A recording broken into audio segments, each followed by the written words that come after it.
Listen, most people think leadership is some gift you're born with, like it's magic dust sprinkled on a few lucky souls. It's not. It's an architecture, it's a blueprint. Today, we are breaking down the essential qualities and the real world application of modern leadership. If you've ever felt like your team is spinning their wheels or you're the bottleneck, this is for you. We are talking about the how of leading in a world that doesn't stop moving. Let's dive in. Let's start with the foundation. There are three tenets you have to burn into your brain. Number one, leadership is made, not born. It's a learned skill, molded by experience and study. It is not innate charisma. Number two, it's a social process. It's a group dynamic defined by DAC, direction, alignment, and commitment. And number three, it never stops. It's a journey, not a destination. New levels bring new devils. New challenges require new competencies. You never arrive. You just get better at the climb. Look at this grid. There are 12 qualities the best leaders consistently possess, falling into three buckets: inner self, connection, and results. For your inner self, you need self awareness, respect, compassion, and vision. To build connection, you must master communication, learning agility, collaboration, and influence. But listen, none of that matters without results: integrity, courage, gratitude, and resilience. You can't cherry pick these. If you're weak in one, the whole system has a leak. Which one are you ignoring right now? Let's talk evolution. Look at Walmart. In 1992, their vision was functional: save money. But today, they've evolved to serve society through sustainability, community, and health. This isn't just feel good marketing, it has a real painful cost. CEO Doug McMillon actually took the company's profitability down to position them for the future. That is the cost of integrity. They dropped from 6% operating income to 4%. They traded short term margins for long term legacy. Are you willing to pay the price for your purpose? In this market, you're either on offense or defense. Defense is fear of job loss, protecting your legacy, and playing wait and see. That's how companies die. Offense is giving ChatGPT licenses to every single employee. It's contextual shopping and native AI leadership. Walmart hired a native AI leader to report directly to the CEO because traditional structures were too slow. Learning agility means admitting where your gaps are. If you think you can outweigh the tech, you've already lost. Get on offense. Decision making is the fuel for your business engine.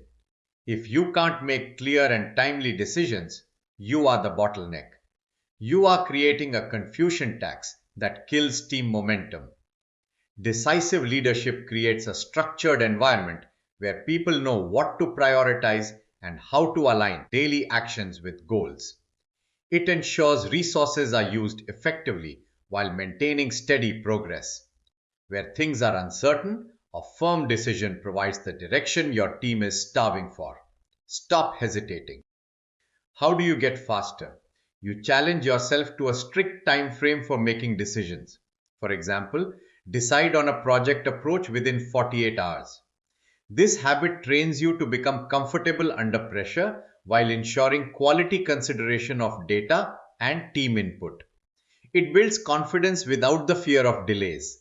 Speed is a massive competitive advantage. Build the muscle of 48-hour decisions and watch your output double. Now, I'm not saying be reckless. Before deciding, take the time to gather relevant data and perspectives. But, and this is a big one, you must avoid analysis paralysis. Information is only valuable if it leads to a move. Ensure your decisions are informed, but don't let the gathering phase become a stalling phase that kills team movement. You need enough to move, not enough to be certain. Move the ball forward. Most people make a decision and never look back. That's a mistake. You need to remind yourself to reflect on decisions after implementation. Understand what worked and what can improve. Use every single decision as a learning point to refine your leadership approach. If you aren't reflecting, you aren't growing. You're just repeating the same year 10 times over. Reflection is where the real ROI of a bad decision lives. Let's talk resilience. It's not just bouncing back, it's the ability to respond adaptively to shocks like supply chain issues or tariffs. Look at your decision cadence. In pre crisis times, you run on monthly or weekly cycles. But in crisis mode, you shift to daily stand ups. Speed and decentralization are your best friends. Run constant what if scenarios. Remember the mantra decisions today, explanations tomorrow. We now look at the summary of leadership styles. Understand this there is no one size fits all in the architecture of power. You have to look at the landscape of your business and realize that different seasons require different versions of you. If you are a command and control leader in a creative sprint, you'll kill the culture. Identify your default style and then learn how to pivot. Continuing our summary, the most effective leaders balance those 12 qualities. It's about being able to switch from compassion to courage in a heartbeat. It's about maintaining integrity while being forced to make hard, profitability slashing decisions. Your style is your tool set. Don't show up to a construction site with only a screwdriver. Master the full range. Why is adaptation so critical? Because the world doesn't care about your preference. The importance of adapting your leadership style cannot be overstated. Adaptation is the difference between a legacy company and a footnote in history. When the environment shifts, like the shift to AI, your leadership must shift with it. If you stay rigid, you pray. So, how do you actually adapt? You start by increasing your learning agility. You admit what you don't know. You gather data. You set a 48-hour clock and you make a move. You tighten your decision cadence from weekly to daily when the pressure rises. You become people led and tech powered. This isn't just theory, it's the tactical application of the blueprint. We're entering the home stretch. My final thoughts are about legacy. Leadership isn't just about hitting this quarter's numbers. It's about building an architecture that outlasts you. It's about having the integrity to position your company for a future you might not even be around to see. What are you building that will stand for the next 30 years? Thoughts are useless without action. You have the 12 qualities. You have the decision making framework. You have the case studies. The architecture is in your hands now. But an architecture is just a drawing until someone starts laying bricks. Are you a builder or are you just someone who likes to look at blueprints? Action is the only thing that counts. Your thoughts. I want you to look at your own leadership through the mirror of this presentation.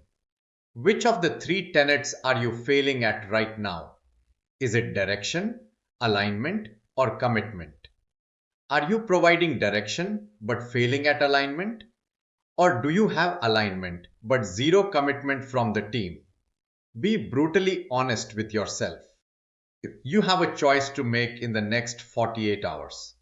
You can go back to business as usual, or you can implement one change, one shift in your decision cadence, one move towards an offense stance with technology, one act of courage that costs you short-term profit but saves your long-term integrity.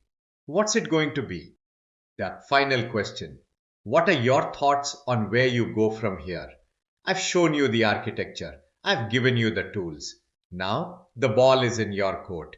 It's time to stop talking and start leading. Let's get to work.